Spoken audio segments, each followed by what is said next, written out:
In the name of the loving, liberating, and life-giving God, amen. I think I've mentioned in the past that Jesus' parables can sometimes feel as if they are a setup for a twist ending that kind of catches us by surprise and really gets us thinking. But other times, they are left open-ended, ending on a kind of cliffhanger where we, the audience, are left to complete the story. That is the case today when we have this landowner who builds a vineyard and then rents it out to some farmers who will tend the crops and in exchange share the profits with the owner. Apparently a common agreement in those days, the point being they are not the owners. They are to care for the vineyard. They are to be its stewards and then share its fruits. Does that sound familiar at all with stewardship season on the horizon? But we soon learn that these farmers have very different ideas in mind. When the harvest time comes, the landowner sends his servants to collect his share, and these farmers want to have it all to themselves, and so they beat and kill them. And here we have our first tip that something about this story isn't as we might expect. Because instead of calling the authorities to have these tenants arrested or sending in some hired goons to run these guys off, what does the owner do? He sends more servants, more messengers. He keeps trying.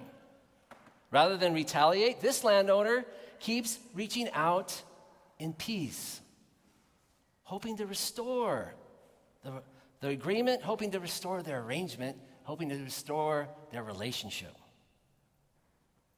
And when they refuse and continue to kill his messengers, in the fullness of time, he sends his only son in the hope that maybe he can get their attention, hoping that maybe he can turn them around from their wicked ways. And again, notice he sends the son in peace, not with armed guards. He comes alone and with open arms. But in their greed and selfishness, they kill him as well. At which point, Jesus ends the story and reminds his listeners that one day the landowner is going to come back. And when he does, what do you think he's going to do? And there's our cliffhanger. How do we think this story should end? Without missing a beat, the crowd says, put them to death. Hello? In fact, don't just kill them, make them suffer and then kill them. Tit for tat, right? Eye for an eye. They respond with what we call retributive justice, which is by far the default way we think of justice even today. Retributive justice is retribution. It says that injustice or a crime requires punishment, something that fits the crime. If you lie, we don't trust you again. If you steal, you go to jail. If you take a life, well, you lose yours. Whether it's life in prison or lethal injection, depending on which state you live in. Our entire criminal justice system is arguably built on this premise.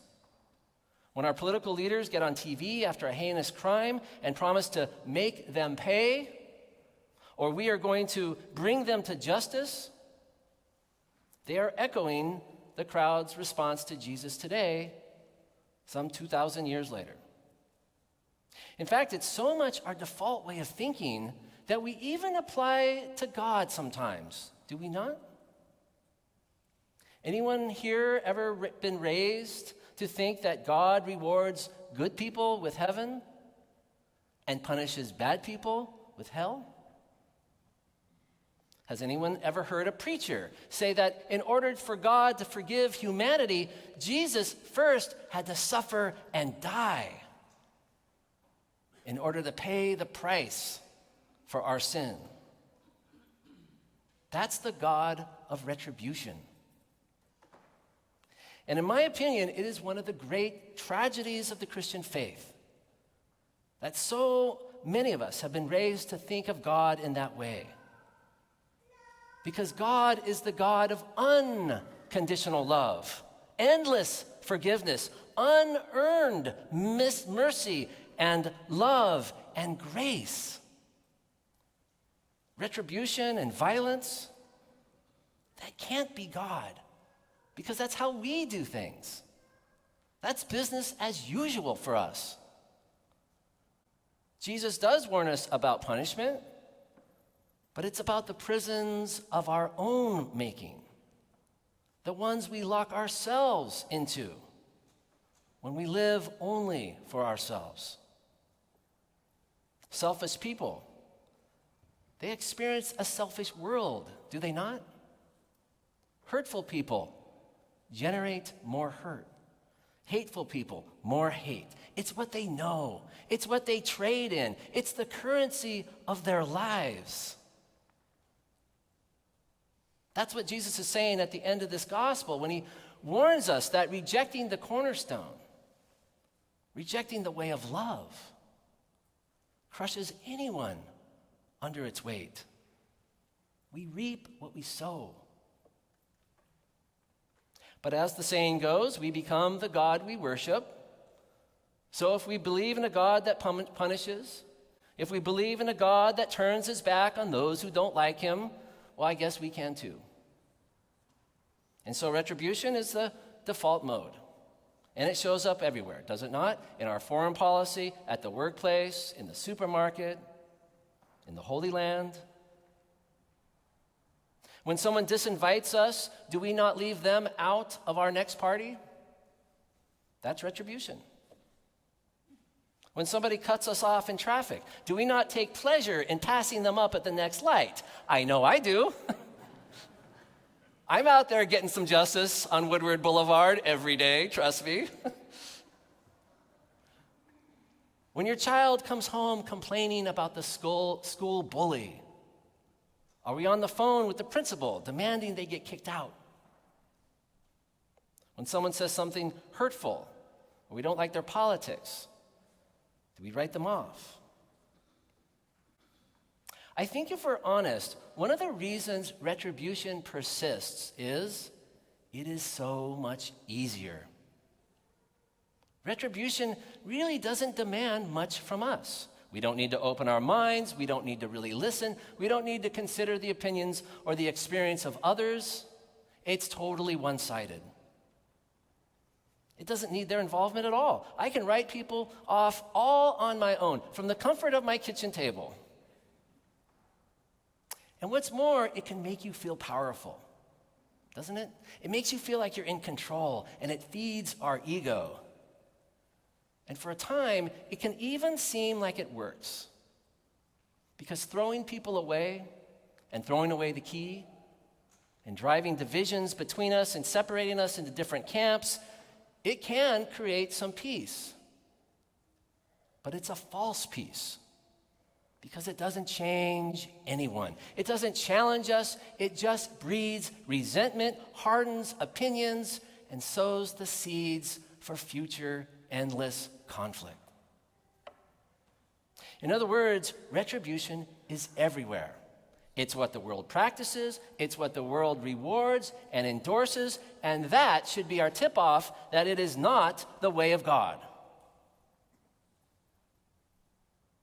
So what is the way of God? We hosted a leadership conference right here last week for clergy, and we were introduced there to another form of justice, something called restorative justice. It's a type of justice that seeks to heal the harm from a crime. It seeks to bring together the victim and the offender in an effort to restore the broken relationship. Its goal isn't to punish. Its goal is nothing short of shalom, the peace that passes all understanding, wholeness, peace, true peace. So with that in mind, if the owner in the parable is indeed God, then we already kind of know how the story ends, do we not? God doesn't rain fire and brimstone upon us tenants. This is a God who never gives up on us, no matter what we've done, no matter what we've left undone. Even when his own friends and closest followers abandon and betray him, God stretches his arms upon the cross and extends his hands in a never-ending hope of reconciliation with all of us. By raising his son from the dead to show the world and all of history that the response to violence isn't more violence, it's more life. It's more forgiveness. It's more mercy. It's more understanding. That is our way out. That's always been our way out. And it's the only way that we can change our hearts or ever hope to change someone else's. Unrelenting, unwavering, unconditional, unending love and forgiveness that paves the way for restoration. That's the ending that God is writing for this parable.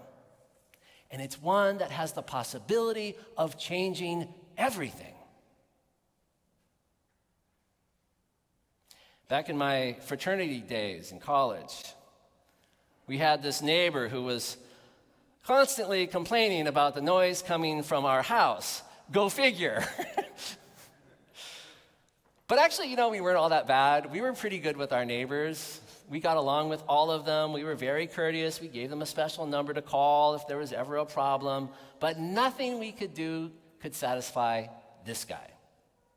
He would call the cops if we were watching a football game and cheering too loudly. He would call the cops if we were out on the driveway laughing and telling stories. He would call the cops if we were in the backyard playing catch.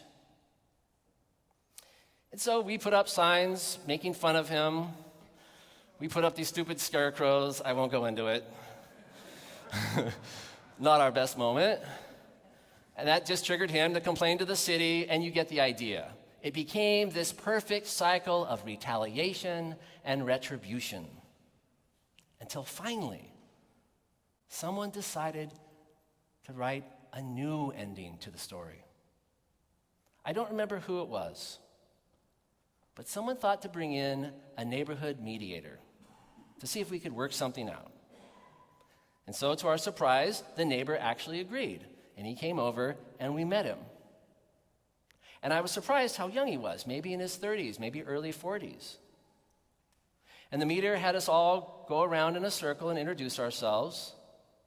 And when it came around to him, he said his name was Bob, and then that's all he could get out.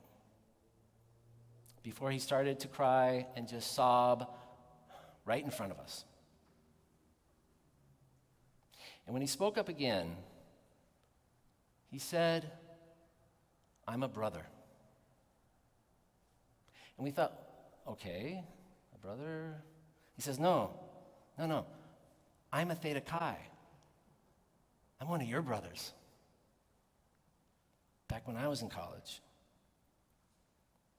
And he went on to explain how he had become an alcoholic and how it had ruined his life, and he had only recently started to get things together and get into recovery.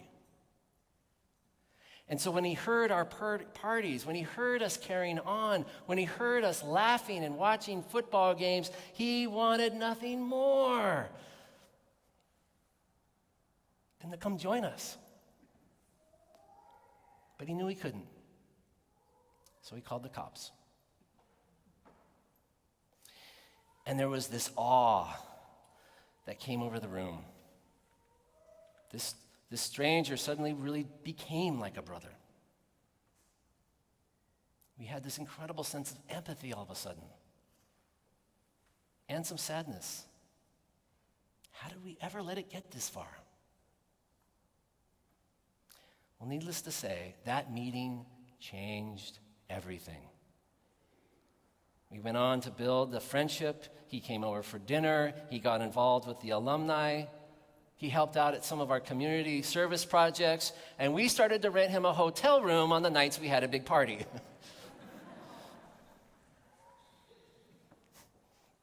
But you see, we went from retaliation and retribution to restoration, to reconciliation.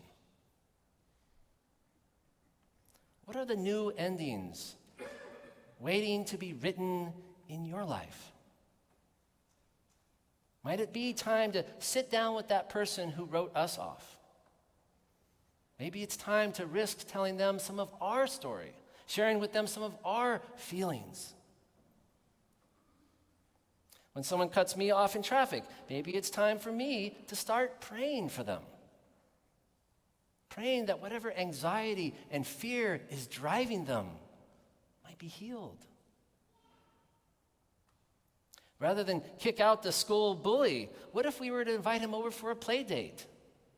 Get to know him. Find out what's going on in his life. Discover the hurt that he has been sharing with others. Jesus is inviting us all to finish the stories of our life with a new ending. One that we have to write together. One that begins by turning the other cheek and ends with the possibility of changing everything.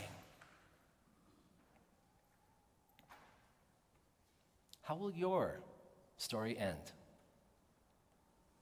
Amen.